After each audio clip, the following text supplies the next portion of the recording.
संध्या की शादी को 3 साल हो चुके थे। वह अपने पति विक्रम के साथ दिल्ली में रहती थी। विक्रम एक बड़ी कंपनी में इंजीनियर था और अक्सर काम के सिलसिले में बाहर रहता था।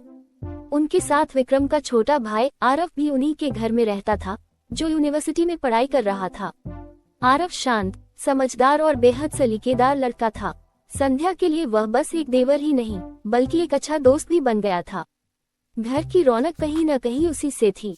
एक शाम जब विक्रम किसी काम से 1 हफ्ते के लिए मुंबई चला गया, तब घर में बस आरव और संध्या रह गए। वो दोनों अक्सर साथ में खाना बनाते, चाय पीते और कभी कभी देर रात बालकनी में बैठकर बातें करते। एक रात बारिश बहुत तेज हो रही थी। बिजली चली गई थी और घर में मोमबत्तियां जल रही थी। संध्या ने सफेद सूती साड़ी पहन रखी थी, जो हल्की बारिश में भीगकर उसकी तन से लिपट गई थी। आरव की नजरें उस पर अनायास टिक गईं और संध्या ने पहली बार उस नजर को महसूस किया। तुम्हें सर्दी लग जाएगी, आरव ने धीरे से कहा। संध्या मुस्कुरा दी। तुम भी तो गिले हो, जाओ कपड़े बदल लो। आरव उठा, लेकिन कुछ कदम चलकर रुका और पीछे मुड़कर देखा। भाभी, क्या आप कभी अकेलापन महसूस करती हैं? उसकी आवाज में कुछ ऐसा था जिसे शब्द नहीं समझा सकते थे।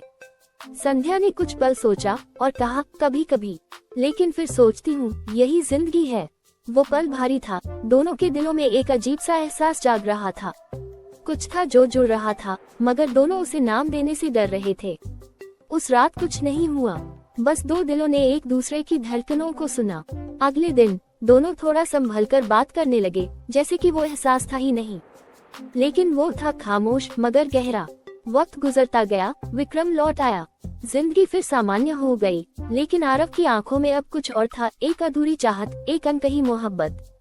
संध्या ने भी उसे महसूस किया, पर वो जानती थी कि उसकी जिम्मेदारी सिर्फ एहसासों की नहीं, रिश्तों की भी है। अंत में प्यार सिर्फ पाना ही नहीं होता, कभी कभी उसे नकारना भी सबसे बड़ा प्यार होता है। संध्या ने खुद को हमेशा एक आदर्श पत्नी और बहू की तरह जिया था, लेकिन दिल के किसी कोने में एक अधूरी सी चाह थी, किसी के साथ बेझिझक बातें करने की, बिना कुछ सोचे किसी की आंखों में खुद को देखने की। आरव में वो सब था। वो सिर्फ समझदार नहीं था, बल्कि उसकी आंखों में एक ऐसा सुकून था जो संध्या को बरसों बाद अपने होने का एहसास दिलाता था। एक शाम जब विक्रम मुंबई में था, बारिश फिर से जोरों से हो रही थी। संध्या ने अपनी हल्की गुलाबी साड़ी पहनी थी, बाल खुले थे और हाथ में चाय का कप लिए वो बालकनी में खड़ी थी। आरव ने पीछे से आकर उसके कंधे पर शॉल डाल दी। बारिश तुम्हें और भी खूबसूरत बना देती है भाभी, उसने हल्की मुस्कान के साथ कहा। संध्या का दिल एक पल को थम गया। उसने उसकी तरफ देखा। तुम्हें ऐसे बोलना नहीं चाहिए और तुम्हें ऐसे देखना भी नहीं चाहिए, आरव ने मुस्कुराते हुए कहा। दोनों हंस पड़े, मगर हंसी के पीछे एक अजीब सी गर्माहट थी। वो पहली बार था जब उनके बीच की हवा में कुछ बदलने लगा। रात को बिजली फिर चली गई। मोमबत्तियों की रोशनी में संध्या बैठी किताब पढ़ रही थी और आरव उसे निहार रहा था। भाभी, उसने धीरे से कहा, अगर हम पहली बार किसी अजनबी की तरह मिलते तो क्या आप मुझसे प्यार कर पाती? संध्या ने कुछ पल तक उसकी आंखों में देखा। शायद अगर तुम ऐसे ही मुस्कुराते तो शायद दिल हार ही जाते। आरव धीरे से पास आया। संध्या की धड़कनों की रफ्तार बढ़ रही थी। उसने किताब बंद की और आरव की तरफ देखा।